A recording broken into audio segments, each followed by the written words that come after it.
بسیاری از خبرنگاران شده. خبرنگارانی که فقط اجازه فیلمبرداری و عکاسی از فاصله دور دارند. این لحظه تبدیل به یکی از ماندگارترین عکس‌ها در این سفر شد. شاه در این سفر یک همراه واقعی داره.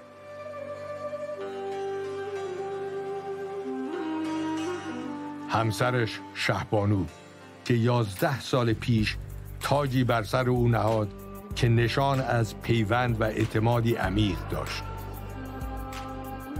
این تاج رو شاه در آبان 1346 و در مراسم تاجگذاری بر سر ملکه گذاشت.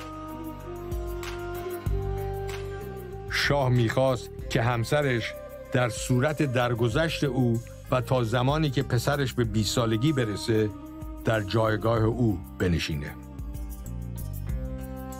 قانون اساسی تغییر کرد و این امکان ایجاد شد که یک زن بتونه جانشین پادشاه بشه. امروز شاهبانو ایران هم مثل خود پادشاه ایران و هر فرد ایرانی دیگری باید هم وظایف معینی رو انجام بده و هم اضافه بر اون وظایف خیلی روشن که برای هر کسی مسئولیتش ترسیم شده یه وظایف اضافی اسمش میخوام بذارم در واقع وظایف ملی، میهنی و وجدانی انجام بدن. از نظر شاه مقام شهبانو صرفاً تشریفاتی نبود. او مایل بود همسرش نقشی مهم در امور اجرایی کشور داشته باشه.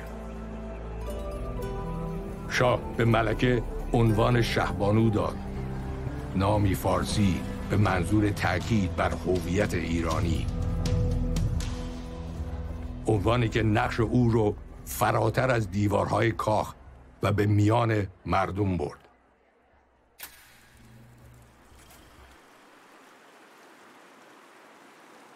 این همراهی و همکاری تا امروز که این زوج روی این صخره نشستن 20 ساله شده. شاه بعد از 6 روز اقامت در اسوان برای سفر به مقصد بعدی به فرودگاه میاد.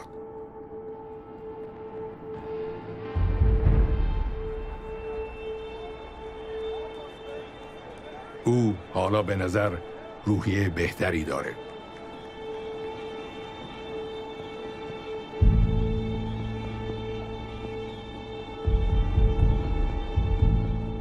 شاه که از رفتار دولت کارتر آزرده است، تصمیم گرفته به جای سفر به آمریکا به کشوری دوست سفر کنه. چند روز قبل سفیر مراکش از طرف ملک حسن پادشاه این کشور شاه رو به مراکش دعوت کرده و او دعوت رو پذیرفته.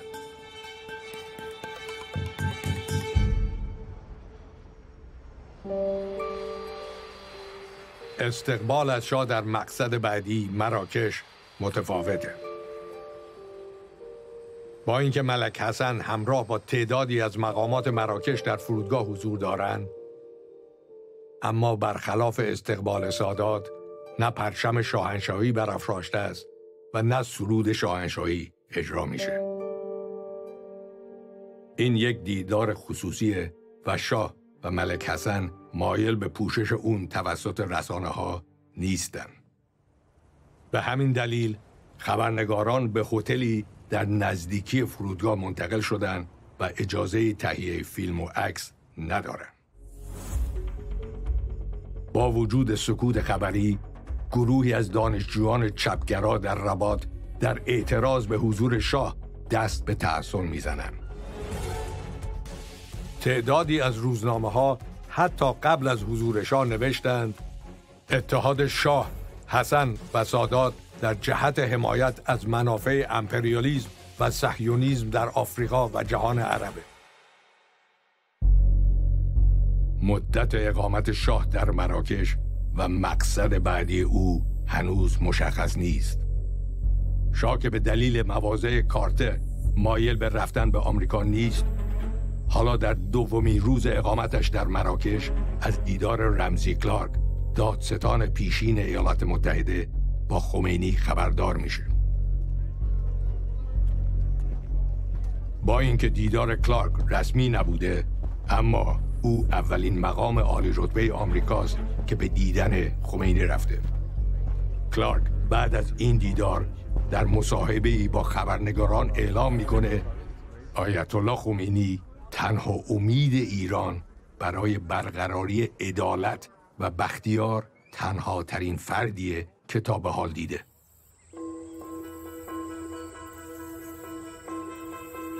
Today, there were reports that the Shah would not be going to the United States. Barbara Walters confirmed that when she talked to the man who was the Shah's leading ambassador. Mr. Ambassador, just a moment ago, you hung up on the Shah talking to him in Marrakesh. What are his plans? Well, I think they are going to stay there for at least 2 weeks. And as I don't know whether I've told you or not, but also the children are going back there, so they will see their parent. You will take the 3 youngest children back yourself? I think I would take them myself, yes. What was the mood of the Shah? شاه با اینکه دیدارهای برنامه‌ریزی شده در مراکش رو لغو کرده، در نتیجه فشار رسانه‌ها بعد از 2 روز سکوت خبری برای حضور در مقابل دوربین خبرنگاران آماده میشه.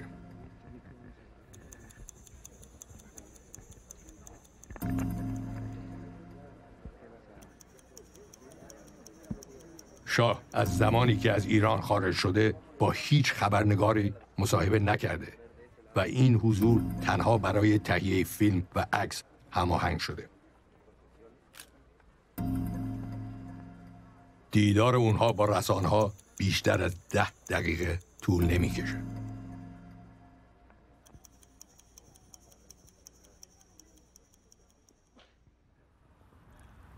همزمان با این حضور رسانه‌ای من در تهران تمام تلاشم رو می‌کردم که جلوی از هم پاشیدگی اوضاع رو بگیرم. All military units are to support the legal government. And as long as there is a legal government, there is nothing to worry about.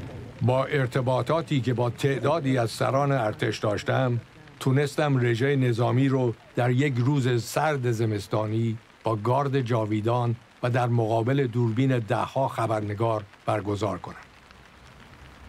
گارد جاویدان شاهنشاهی همواره به شاه وفادار بودند.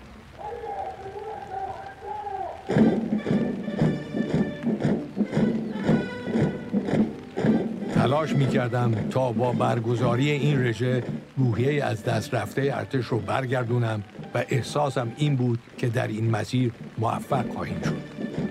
تصمیم گرفتم برای توزیع وضعیت ارتش و دیگر اقداماتی که میشد برای حفظ مملکت انجام بگیره به مراکش سفر کنم. برای دیدار با شاه به کاخ محل اقامت او رفتم.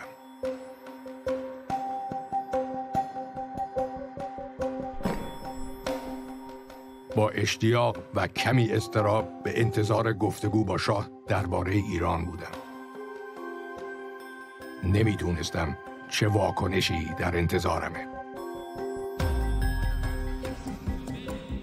شروع کردم به گفتن از حس و حال ارتش از دید خودم. پشت سر هم طرح‌ها و سناریوهای مختلف رو مرور کردم. طرح برگزاری کنفرانس مطبوعاتی رو دادم که شاه بتونه در مورد شرایط ایران حرفش رو بدون واسطه و سریع به گوش جامعه بین‌المللی برسونه. معتقد بودم که انقلابی باید جلو انقلاب رو گرفت. اما شاه اونطور که انتظار داشتم عکس العمل نشون نمیداد. حس کردم خودش رو دور از صحنه میدید و ناتوان در تاثیرگذاری. شاید یه چیز رو نباید فراموش کرد. پیوند شاه با مردمش که این همه سال ازش صحبت میکرد شکسته بود. پیوندی که او جاودانه میدونستش و به مشروعیت اون تاج شاهنشاهی رو بر سرش گذاشت. چیزی که همیشه از این دیدار برای من باقی موند سنگینی دردی بود که شاه دور از وطن حس میکرد.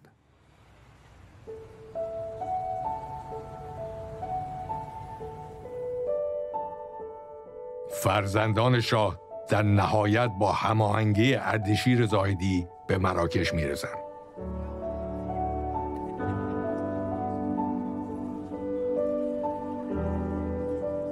دیدار با بچه‌ها در شرایط سخت و پرتنش این روزها صحنه‌های احساسی رو برای شاه رقم میزنه و روحیه بهتری به او میده.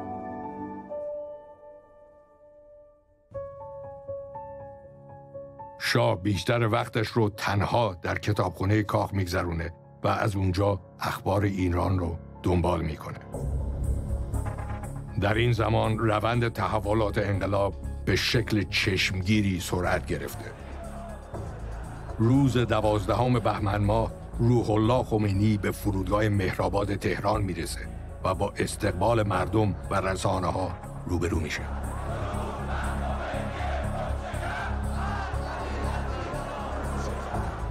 شاه این استقبال گسترده مردمی رو پیام روشنی به خودش میبینه. حالا گروه‌های بزرگی از مردم ایران نام یک روحانی رو برای رهبری کشور فریاد می‌زدند.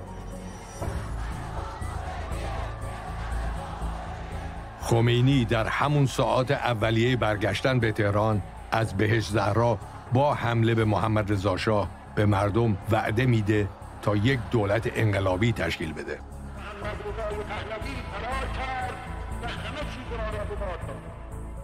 شاه اولین بار نام روح الله خمینی رو در اوایل دهه 40 شنیده بود.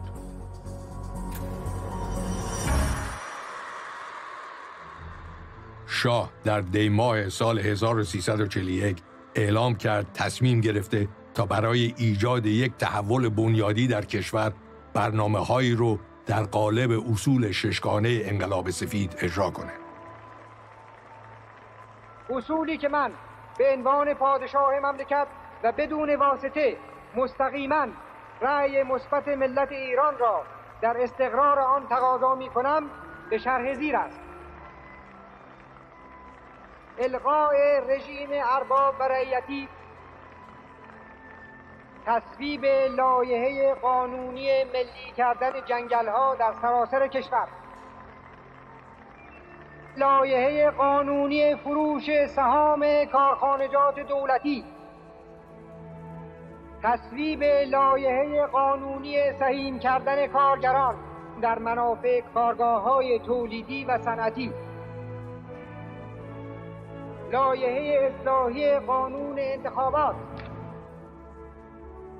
ایجاد سپاه دانش به منظور تسهیل اجرای قانون تعلیمات عمومی و اجباری.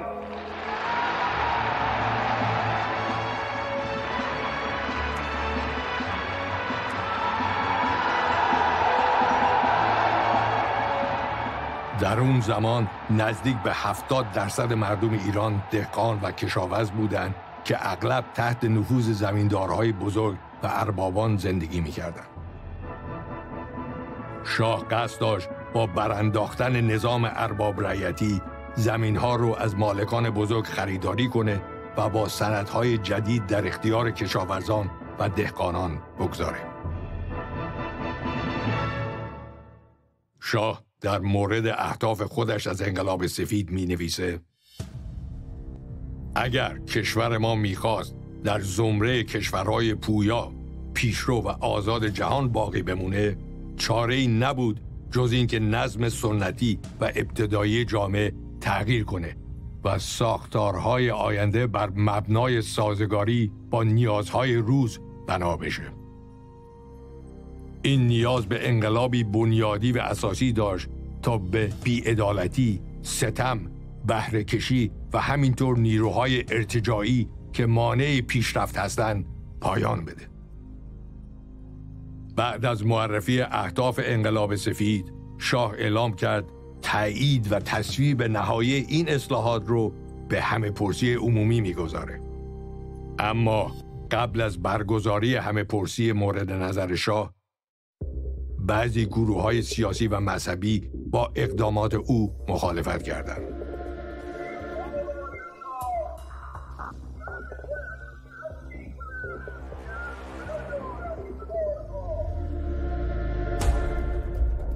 بزرگترین دسته مخالفان انقلاب سفید شاه گروهی از روحانیون رادیکال بودند که شخصی به نام روح الله خمینی در رأس اونها قرار داشت.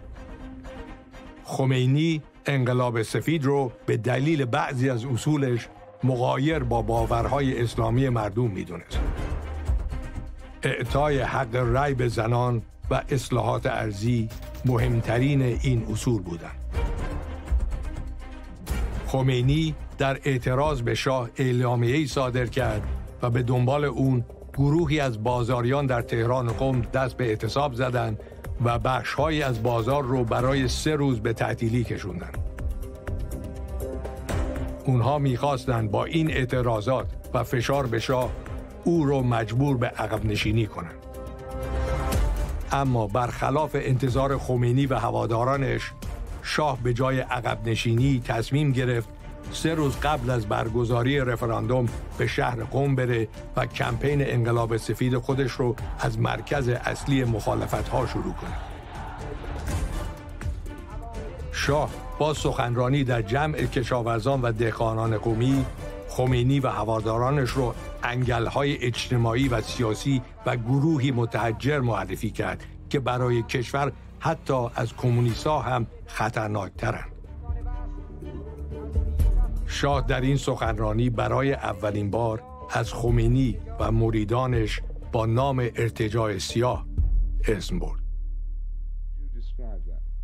شاه سالها بعد در مصاحبه‌ای که با دیوید فراست روزنامه‌نگار بریتانیایی در تهران انجام داد، با اشاره به سفرش به قم در سال 41 دلیل مخالفتش با روحانیون متحجر رو توضیح داد. Was that the biggest risk you took to go to Qum and to say that you would bore the black reaction? Well, first of all, I'm probably more religious than those people myself. This is the story of my life. I'm mystical, I'm religious, but I believe the true religion, the religion of God, the religion of our Prophet, and not what has been added to it by those who want to make it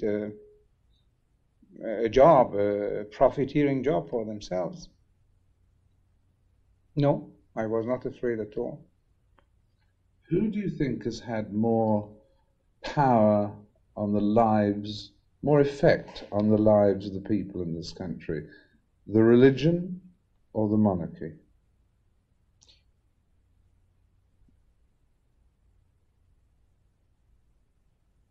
Well, the religion on the life of the people, I don't know. On the souls, maybe. But then again, the Persian is an intelligent man. He could easily see where religion stops and politics starts. If the government today was run by the mullahs and the... They would take us back 1500 years.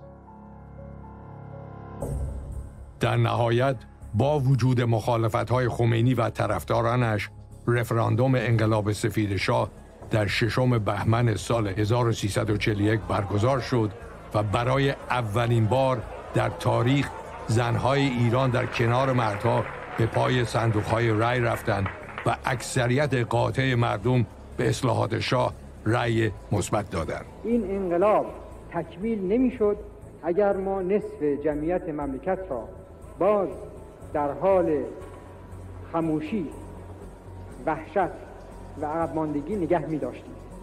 افراد این مملکت را که نصف آن را شما تشکیل می‌دهید آماده درک این انقلاب بزرگ ملی ما نمی‌شدند اگر خود شما از حقوق اولیه بشری امروز دنیا و تمدن امروزی ما محروم می‌شدید.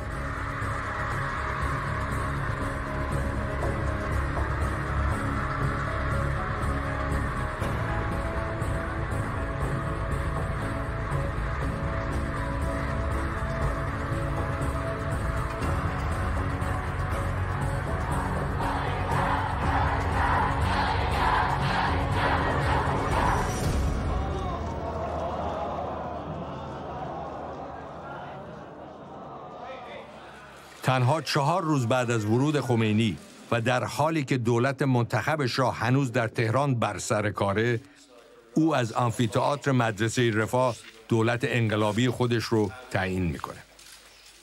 مانند شاه که نخست وزیری رو به شاپور بختیار، یکی از یاران محمد مصدق سپرده بود، حالا خمینی هم یک مصدقی رو برای نخست وزیری دولتش انتخاب میکنه. محمد مصدق 13مین نخست وزیر شاه بود، اما اختلاف و بعدها رویارویی او و شاه به جنجالی ترین دوره زندگی سیاسی محمد رضا شاه تبدیل شد.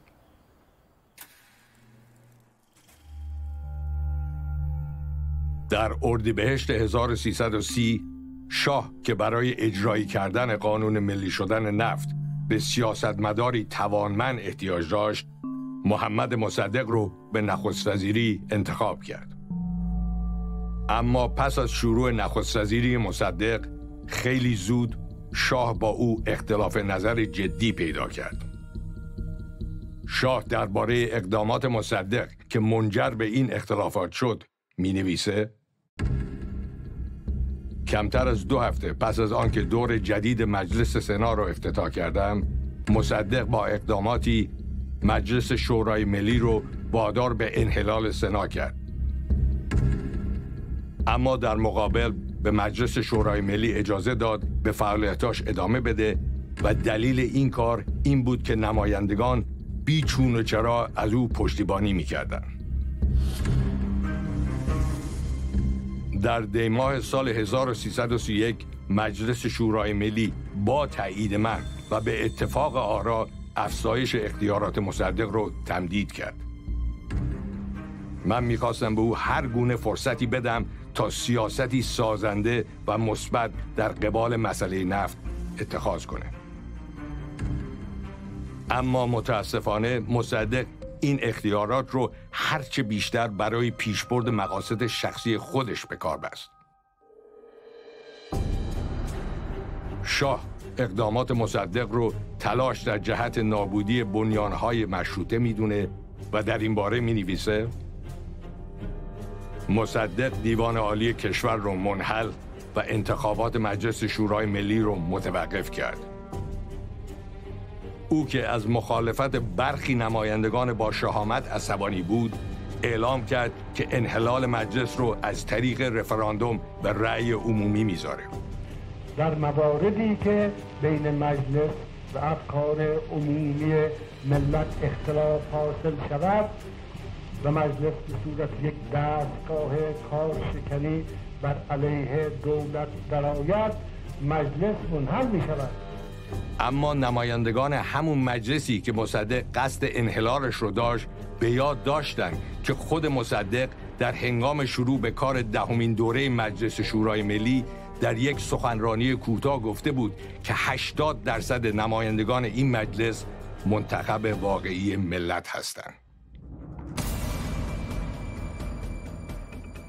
شاه با مقایسه رویکرد متفاوت مصدق پیش و پس از نخست وزیری می نویسه: در طول تمام سالیانی که مصدق در مجلس بود، خودش رو قهرمان واقعی ارزش‌های مشروطه، دولت منتخب و همینطور اجرای قانون نشون میداد.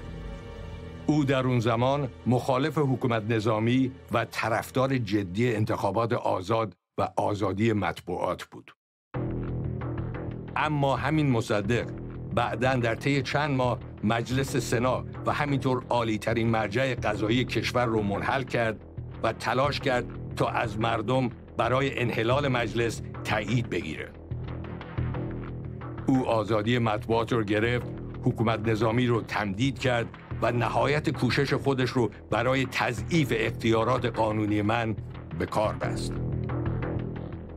او به این ترتیب اصول قانون اساسی مشروطه رو که دسترنج تلاش 50 ساله ملت بود زیر پا گذاشت.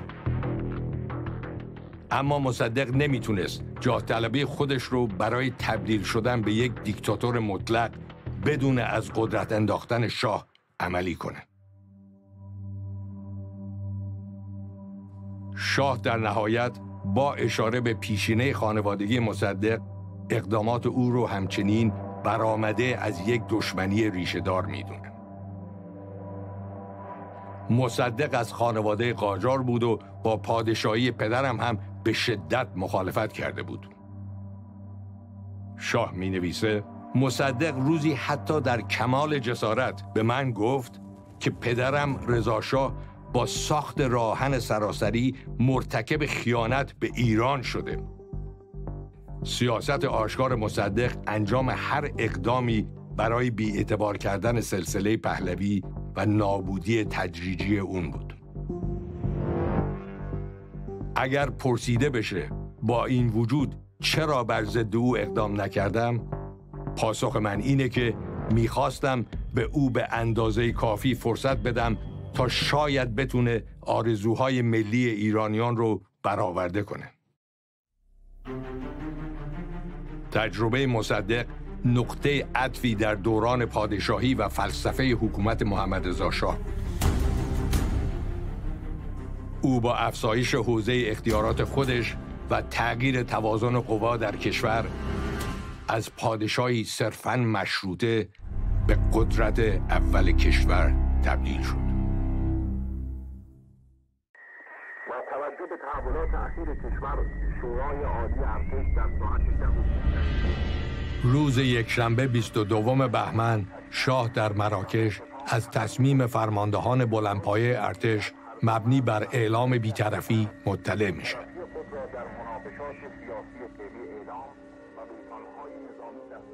برای شاه انتشار اعلامیه بی‌طرفی از رادیو به معنی تسلیم شدن ارتشیه که با تلاش‌های زیاد توسعه داده بود و اون رو حافظ قانون اساسی کشور میدونست.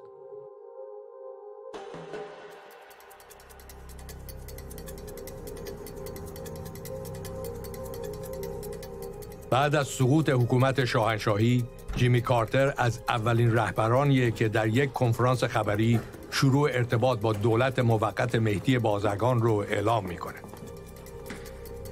In the last few hours, our embassy has reported that the followers of designated Prime Minister Barzagan have been very helpful in ensuring the safety of Americans, and we've been consulting with them very closely. So I believe that the people of Iran and their government will continue to be our friends, and that the relationship will be helpful to us.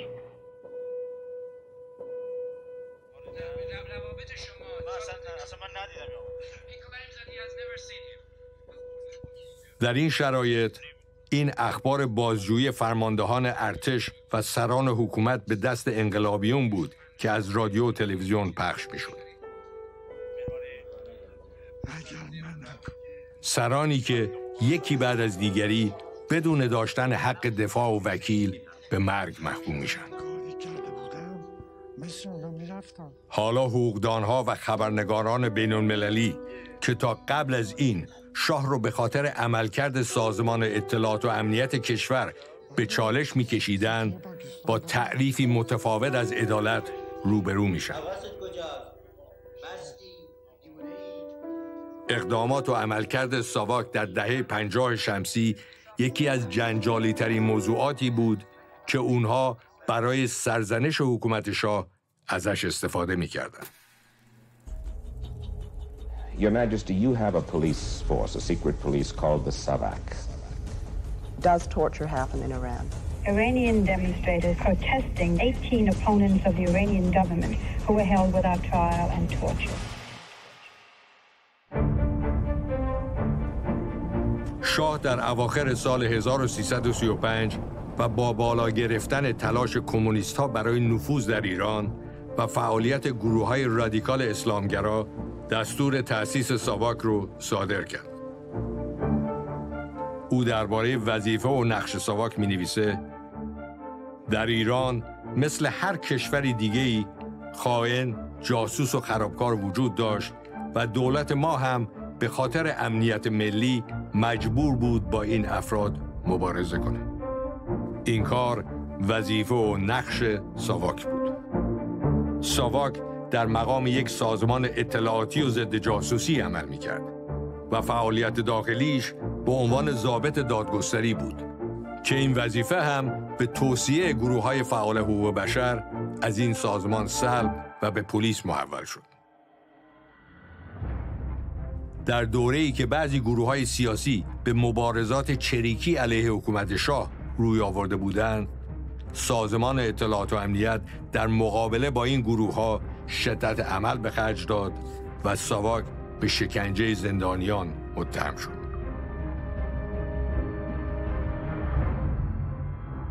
شاه با اشاره به انتقادها به عملکرد ساواک می‌نویسه: من نمیتونم از کلیه اقدامات ساواک دفاع کنم و در اینجا چنین قصدی ندارم.